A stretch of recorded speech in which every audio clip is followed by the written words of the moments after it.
they just did a question and answer with season ticket holders 2 days ago. Mm-hmm. They let fans just ask questions, and the staff come out one by one. They ask them questions.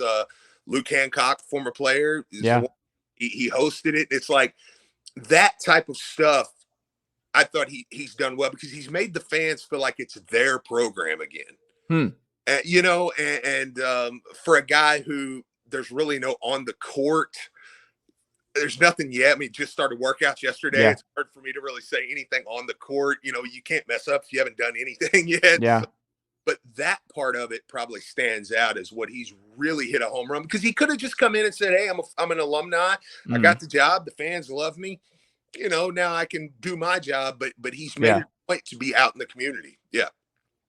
Well, then let's talk about Mac, because that is something that's just so fascinating to me, because obviously it ended horribly. There was that stuff with the assistant. Like, the Chris Mack experience had everything. But when he was hired, it's just funny when you go back and you read some pieces and like, oh, everyone was in on Chris Mack at Louisville. That was one of those things where you can't really fault Louisville, because it was just a great hire at the time. And it was like, okay, they're going to be fine. Yeah. And that's obviously not what happened. Chris Mack, the Chris Mack era did not go well at Louisville. But as someone on the ground and local and been around the program, what did Mack get wrong at Louisville? Well, you're 100% right. I mean, like, I don't want to rewrite history. When we hired Chris Mack, it was pretty universal. Yeah. It was like, yeah, no, this is the guy. It had been rumored for a few years that, like, hey, once Pitino's done, Tom Jurich kind of got his eye on Chris Mack, his next guy. There was the joke, because it got said 1,000 times. You're like, well, his wife's family's from Louisville. Yeah. And he's from like Ohio, which is obviously not far from Kentucky. So he's low. It's not a crazy cultural fit for him.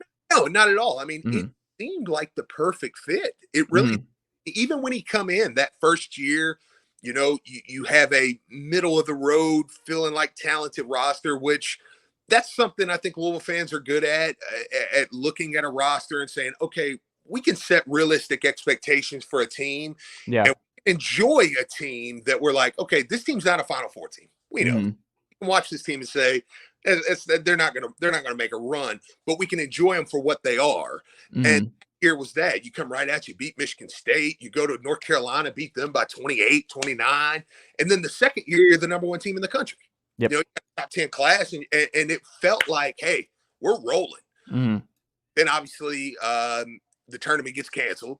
It was like, number 2 seed in the ACC. Tournament gets canceled, and that's where the next year things got really weird. Yeah. Everything seemed fine, and then we have the COVID year, obviously, and the team is pretty good. Are we talking about Chris Mack or Tom Crean at Georgia right now? Right, exactly. Listen, yes, 100%, man. I mean, that's a great comparison of how it kind of went, and it was like, that year gets a little hairy. There's obviously some things going on. Then after the season, almost immediately, it's like, wait a minute. And again, I told you before, this is an area where it's tough to keep things secret. I don't think Chris Mack wanted it out that he was letting the coaches go.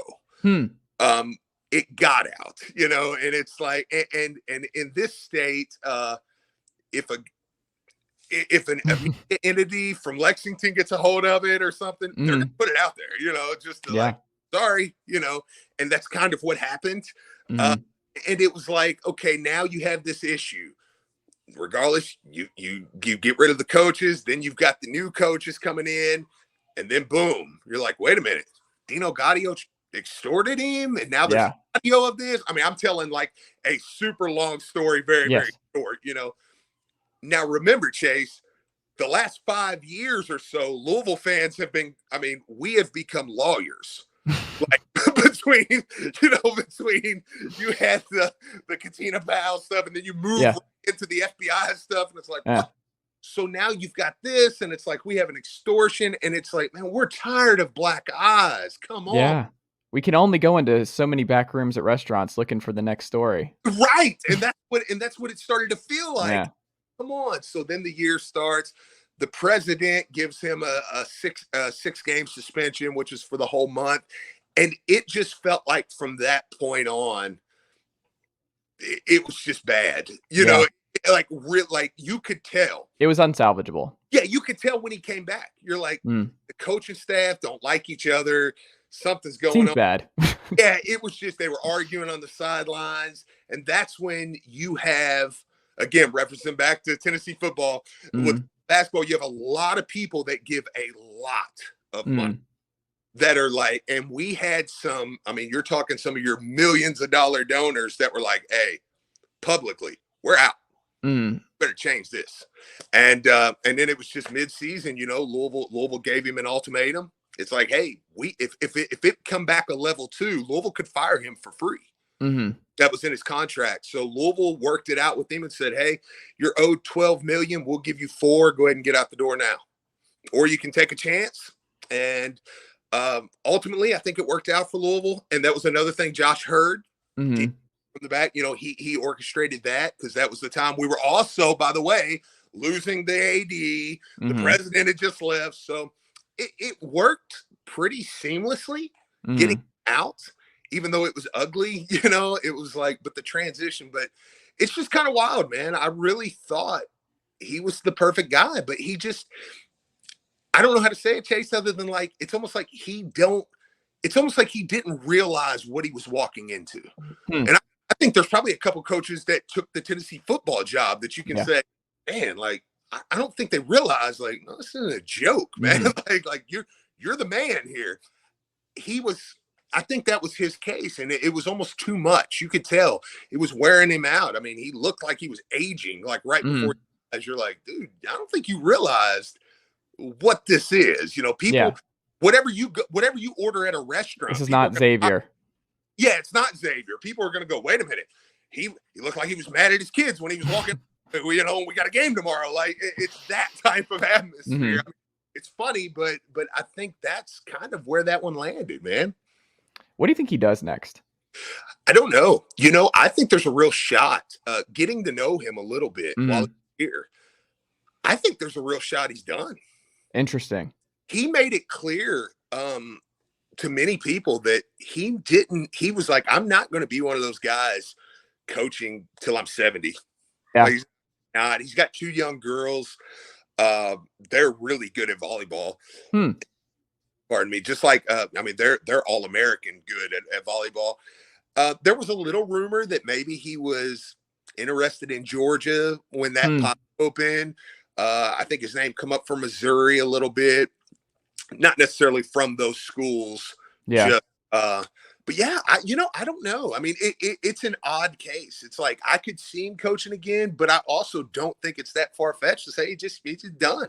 It's impossible. Like Sean Miller's at Xavier now, and Thad Matta, who people said for years would never come back, he's back. Sure. I mean, it's probably one of those things where he's going to take some time and he's in no rush. Like in his early 50s, he's got, like you said, young kids where it's like, unless it's the perfect kind of job, he's like, I got my money. I'm good, man. Like, unless you throw the right opportunity at me, I'm not going to go be an assistant or any of that, because he's not doing media either, right? Like I haven't seen him. He's got he's got his Twitter. He don't really talk about much. And let me be clear. Like, I think Mack's a good coach. I really, like, I if somebody hired him, I'd be like, you're getting a good coach. I just don't think the fit at Louisville was right. Yeah. Simple as that. Yeah. I also just wonder the COVID year, like what happens? Because they were a really good team that COVID year. And there are some programs where you're in year 2 and you've got this thing humming and then everything's canceled. And then obviously the bottom falls out. Crean was like that. Mack was like that. You just talked to a lot of college coaches about the year and a half, 2 years. Like if you were a new coach during that time period, you got really, really screwed in a lot of ways. Louisville, you know, I don't know how to say this without kind of making it a little political to an extent. Yeah. Louisville is a very progressive city in a conservative state. If I can say it like that. And Mack was more on the line of, I think he caught some flack from some of the fan base because he was very much in the camp of like, this is stupid. Like, you know, like, hey, he would publicly say he was pretty public with, I don't understand why we're testing the way we are, why we're doing the stuff we're doing. So There was Now just a lot of non-culture fits there. It's just a it was lot of stuff where it's just it yes, wasn't gonna work because Kenny Payne's not gonna be like that. It's not gonna happen. 100%. We had the stuff happen up in Louisville last year, or the year before last. There was a lot of protests, a lot of things going on. He was not going to talk about that. Whereas I think, whether you agree or disagree, it's like you almost have to say something, right? And he just was very much like, nope, no part of it. So at the end, it just, like you said, just culturally, everything, it just didn't work. Yeah, it just didn't work. Well, we alluded to Milt Wagner, who has joined the fold at Louisville, a long time coming there, and I am